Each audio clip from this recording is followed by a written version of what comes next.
Muito bem, dando sequência ao programa Teu Vereador, Tua Voz, então, desta semana, programa adiantado para esta quarta-feira, em virtude de todos os acontecimentos que estão em evidência para todos nós na cidade, no estado e no Brasil. Nós estamos recebendo aqui o professor vereador Daniel, nosso convidado hoje. Seja bem-vindo, vereador Daniel, bom dia. Bom dia, Daniel, bom dia, ouvintes. É um prazer estar aqui nessa quarta pela manhã falando com a comunidade Gramado sobre o cenário nacional em especial, né, que tem reflexos profundos no estado e principalmente no nosso município. Muito bem, mais adiante da nossa conversa nós vamos falar um pouquinho sobre o cenário nacional, mas antes eu gostaria que o senhor comentasse com a gente como é que foi o Fórum de Educação, o Fórum Gramado de Educação que o senhor realizou há poucos dias, quais os resultados, quais os próximos encontros, enfim, como é que ficou?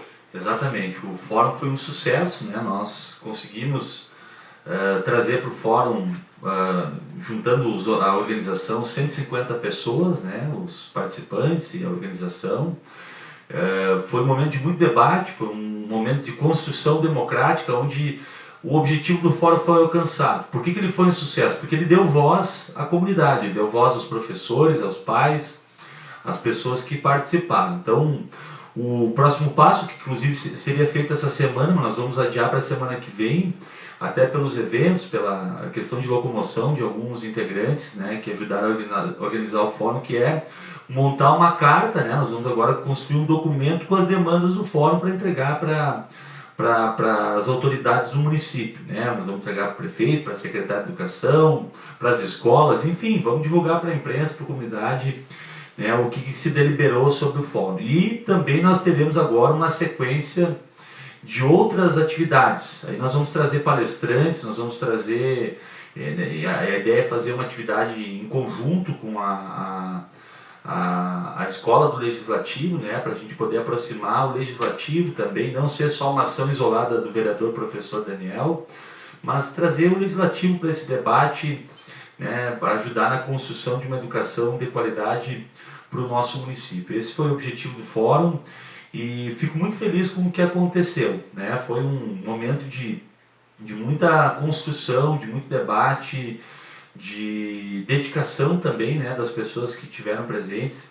Gostaria de aproveitar o espaço e agradecer um grupo de 10 professores que me ajudou a organizar o fórum, né? Não é uma iniciativa só do mandato, mas sim desse grupo de professores. O senhor gostou do número de participantes? Eu achei surpreendente, né? Até porque a maioria dos eventos que envolvem educação, o que atrai muito os educadores é o fato de quando o fórum consegue dar um documento, né, de registro para essas horas que os professores podem usar. Nós não tínhamos como fazer esse registro, né, não tinha como entregar um certificado que poderia ser usado em próximos concursos. Então, mas mesmo assim as pessoas que vieram para debater.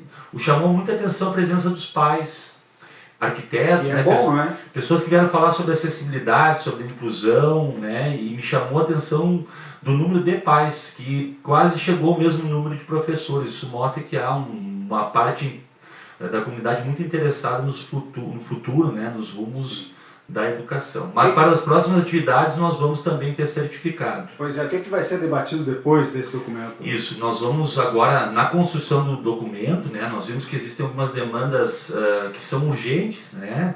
Eu te asseguro uma, por exemplo, que vai ser a questão da função dos conselhos escolares, certo, do Conselho Municipal de Educação. Nós vamos ter eleição para o Conselho Municipal de Educação e nós queremos trazer alguém para falar sobre isso, sobre a de fato participação democrática dentro das escolas, das instituições democráticas. Nós precisamos evoluir, né, no quesito participação dos pais, da comunidade dentro da escola, e isso só se faz com o CPM, com o Conselho Escolar. Então, essa é uma das demandas, né? Nós vamos trazer também pessoas para falar sobre inclusão. Então, nós vamos deliberar na próxima semana, na montagem desse documento, quais serão os próximos passos. Então, nós vamos aproveitar também aqui esse espaço qualificado que a gente tem aqui, né, Daniel, toda semana, onde os vereadores podem se manifestar e chegar até as pessoas para também estar divulgando as ações do Fórum. Mas o Fórum já é um sucesso e continuaremos trabalhando nesse sentido. Essas são ações importantes dos vereadores, da Câmara de Vereadores, na verdade, né, vereador Daniel?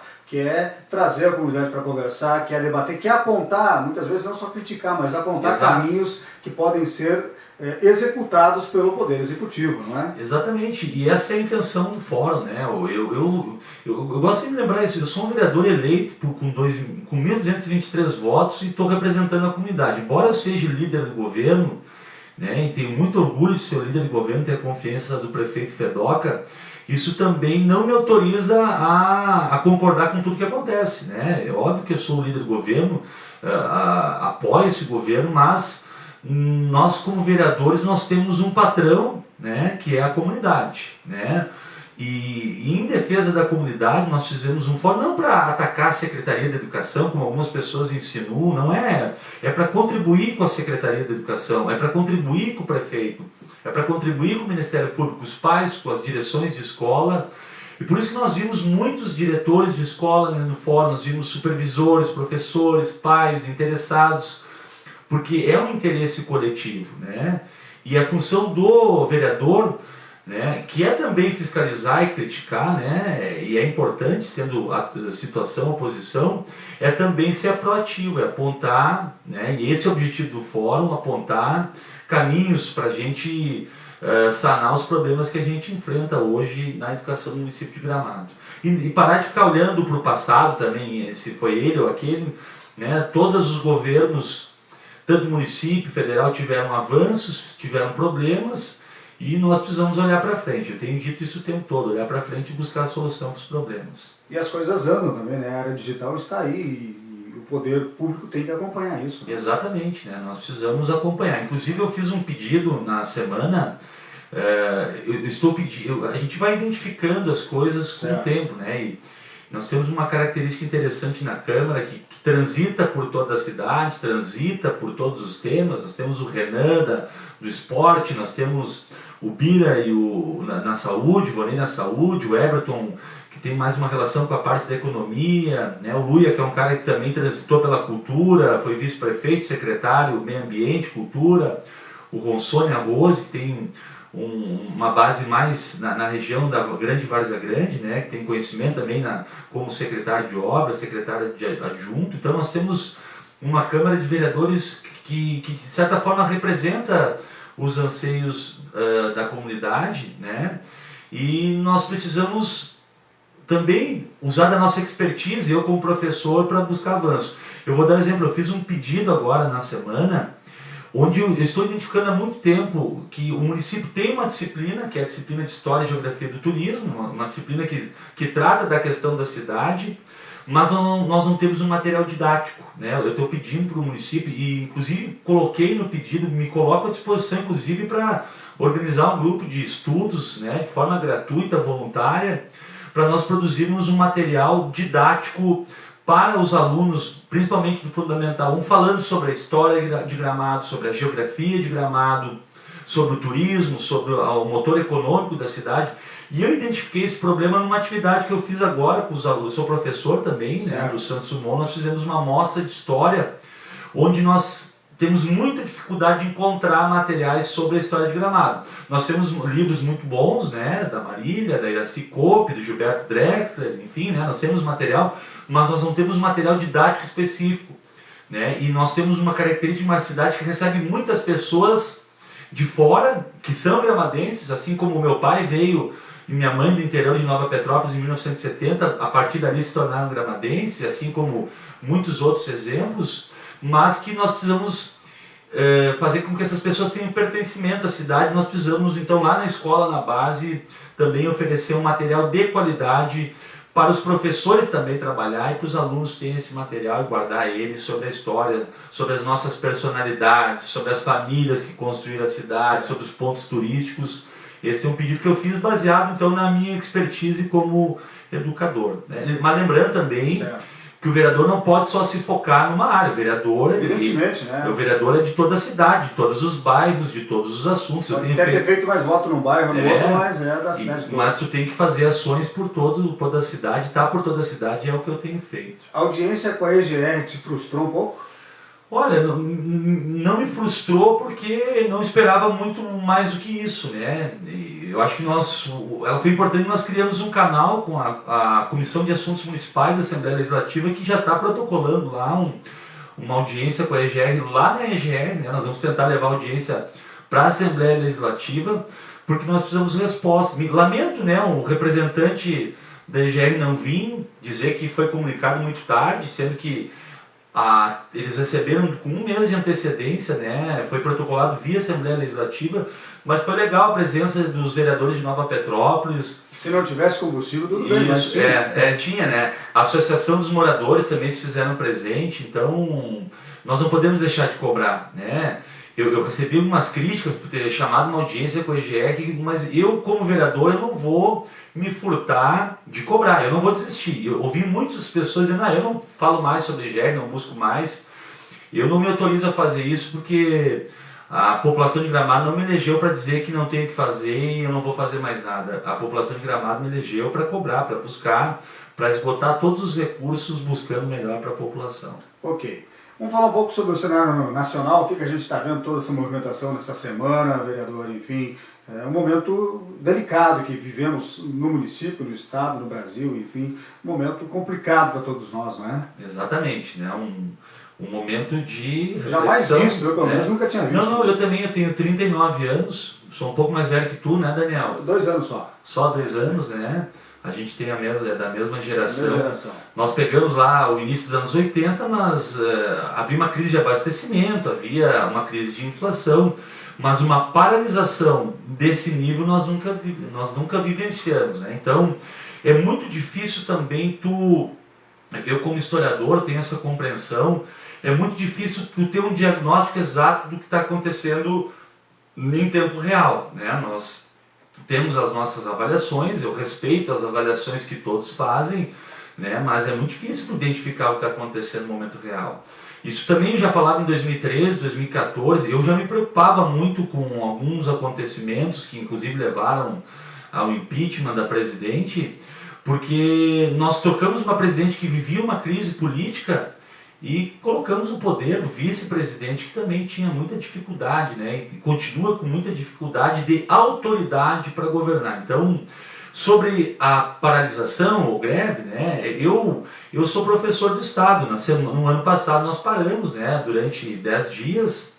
Eu, inclusive, sempre defendi uma paralisação pontual, né? Eu tenho a minha opinião própria. Eu acho que uma paralisação, uma greve tem que ser feita por um período pontual para as pessoas se programarem também. Então nós fizemos, e não acho que quem fez greve lá do magistério é vagabundo, acho que também quem faz greve agora ou faz alguma paralisação em determinado momento é vagabundo, enfim, né? Então essa é a primeira questão. A paralisação é justa, o motivo dela é um motivo justo. Nós estamos vivendo hoje uma dificuldade para poder abastecer nossos carros, não é só os caminhoneiros têm uma dificuldade porque vivem do diesel, mas nós, tu, por exemplo, para vir para essa entrevista, precisa do carro. Eu, para vir para cá, vem de ônibus. Né? Eu tenho a felicidade de morar perto da Câmara de Vereadores, da escola que eu trabalho, então eu estou conseguindo com mais tranquilidade me virar, mas eu vejo a dificuldade. Por exemplo, a minha assessora hoje não veio, mora no Carará, não teve como vir, né? Não tem gasolina no carro, não tem como vir. Então, isso também gera uma dificuldade para as pessoas. Então, nós temos que separar as coisas. O movimento é justo, a paralisação é justa. Bueno, o governo assinou, né, junto à classe, algumas reivindicações que são paliativas. É o que eu falei na sessão de segunda. O que se construiu agora foi um paliativo, foi uma diminuição de 10% do diesel, algumas concessões feitas às grandes corporações de transporte, né, mas eu defendo com muita força, e quero deixar registrado a minha opinião, eu defendo uma alternativa pela via democrática. Eu acho que nós precisamos sim fazer esse debate, assim como o debate do desemprego, da moralidade, da ética, dos problemas que a gente vive agora nas eleições de outubro. Eu sou contra, por exemplo, agora derrubar o presidente Temer. Embora eu acho que o Temer deu um golpe junto com parte do país na presidente Dilma, respeito quem pensa o contrário, e eu sou contra hoje derrubar o presidente Temer, porque nós vamos criar uma outra instabilidade. Quem vai governar o país? O Maia, né? que é o Eunício de Oliveira? Nós temos hoje, o que leva o país a essa crise é uma crise de autoridade. O presidente vem para frente da nação e não tem autoridade para falar. Então, primeira coisa, voltando, né? Há uma reivindicação justa que durou uma semana, só que agora eu também entendo que nós estamos passando o limite, né? Eu também me preocupo como vereador, como cidadão, como pai, né? Quais são os prejuízos desse movimento hoje, né? E o nosso empresário agora, por exemplo, na quinta e sexta, a rede hoteleira que está esperando o maior feriadão de movimentos maiores, o que vai acontecer? O cara que tem que pagar o aluguel e depende do dinheiro desse feriadão, o lojista, né? É óbvio que as pessoas... E virou um movimento sem dono, né? Tá todo mundo ali, uns estão defendendo intervenção militar, tem gente infiltrada, tem os caminhoneiros com uma... Deixa eu te perguntar, desculpe interromper, mas quero te perguntar, como professor de história, como é que o senhor vê hoje a intervenção militar no país? A minha opinião, eu sou contra, uma coisa, eu não sou contra o exército. É ótima a tua pergunta, eu agradeço tu me dar essa oportunidade, Daniel. Eu não sou contra o exército, sou a favor do exército. O exército é uma instituição importante do país, que eventualmente deve ser chamado para fazer a ordem. Inclusive, nesse momento eu não descarto que o exército intervenha no sentido de ajudar a normalizar a situação do país. Sou contra um golpe de Estado onde o exército toma a força, o poder, não pela via democrática, pela via que derrube o presidente, que derrube as instituições, né? E outra coisa, eu acho que nós não... Em 64, quando há o golpe militar, tinha a Igreja Católica apoiando o golpe, tinha o Congresso querendo a derrubada do governo, tinha boa parte da sociedade, a imprensa toda estava junto com o exército. Hoje, não existem essas condições. Existe parte da população que defende, né, uma intervenção militar. Boa parte das pessoas não sabem nem o que está falando, com todo respeito, né? Não estudou, não conhece, né? Outras pessoas não lembram daquela época e identificam como aquela época com mais paz e tranquilidade, né? Nós temos que respeitar isso, mas de fato uma intervenção hoje não tem condições. Hoje tu levaria o país a um caos, na minha opinião, porque parte da imprensa é contra, não teria esse apoio da igreja, não teria esse apoio do Congresso, de boa parte dos partidos políticos. Então, lá em 64 era um consenso. Hoje, a viabilidade de uma intervenção a nível de 64 eu acho que quase impossível e difícil. Mas eu não descarto o Exército atuar em favor da soberania, em favor da ordem, porque eu também acho que nós não podemos inviabilizar o país, com todo respeito a quem está interrompendo as estradas, né? Como eu respeito lá a Via Campesina, MST, os metalúrgicos, mas tudo tem um limite. Tu inviabilizar o trabalho, tu inviabilizar a retomada de um país também é perigoso, porque há uma greve, as reivindicações são atingidas, só que é uma greve que não tem dono, né? E ela tem muito... Aí eu vou fazer um alerta para a comunidade. Tem muito aproveitador se aproveitando do conflito. Estão lá tirando fotinho, fazendo V da vitória, fazendo videozinho lá, querendo tirar capital político. Eu acho que tem que pensar um pouco mais nas pessoas, né? Tem muita gente que está lá para se aproveitar politicamente do drama que os caminhoneiros vivem. Os caminhoneiros, se não tem uma política de alteração de preços, eles vão a pique. Então, o que os caminhoneiros estão fazendo é legítimo, porque eles estão na última instância, eles estão perdendo a oportunidade de trabalhar. E eu gostaria também de falar uma outra coisa, né? Vamos lembrar da Petrobras, uma outra discussão que eu levantei na segunda-feira na Câmara. A Petrobras era um penduricalho do sistema, né? Nós podemos e devemos refletir sobre a roubalheira que aconteceu na Petrobras, onde está o PT envolvido, PP, PMDB, PRB, todos os partidos, né? Eu falei isso na sessão de segunda, falam tanto do PT, mas o PP é o partido hoje que está com o maior número de investigados na Lava Jato, né? É o partido que todos os deputados do Rio Grande do Sul são investigados na Lava Jato. E eu não estou dizendo que o PP é corrupto, todo PP. Não! Muita gente, a maioria das pessoas são gente boa, assim como o PT, como outros partidos. Tem a banda podre e tem a banda boa. Nós temos que saber diferenciar. Por isso que é importante agora nas eleições de 2018, ver o teu candidato. Qual que é a ficha do teu candidato a deputado, né? O que eu vou apoiar, que é o Henrique Fontana, que é pré-candidato, é ficha limpa. Eu só vou apoiar candidato ficha limpa.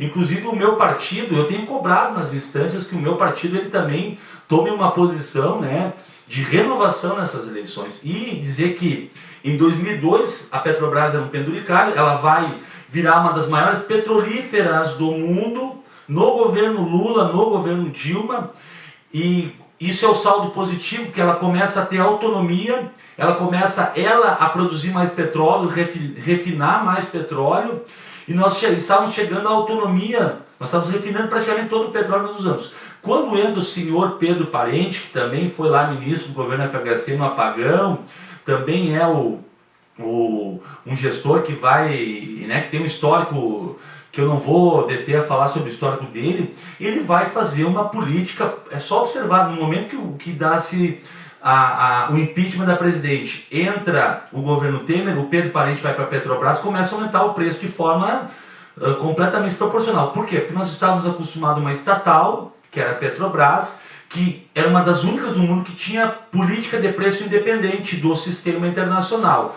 O Pedro Parente adota uma política de regulação de preço via barril do petróleo internacional, e isso vai fazer com que o preço do petróleo dispare de acordo com as oscilações internacionais. Hoje eu vi que o barril do petróleo diminuiu, né? Diminuiu o preço. Provavelmente o preço também pode oscilar para baixo, mas isso é muito arriscado e nós passamos a fazer algo que é extremamente preocupante. Nós passamos a exportar mais petróleo bruto e voltar a importar diesel e gasolina dependendo da oscilação de mercado do dólar e do mercado. Então isso é também perigoso e nós temos que... E aí que tá. Eu não estou vendo ninguém pedir a saída do Pedro Parente. Eu não quero a saída do Temer agora, eu quero a eleição de 2018, eu quero a saída do Pedro Parente e uma nova política, né, da Petrobras voltada para a soberania nacional, não para o entreguismo. Muito bem. Obrigado, vereador professor Daniel. Um grande abraço. Até a próxima oportunidade. Obrigado, até a próxima.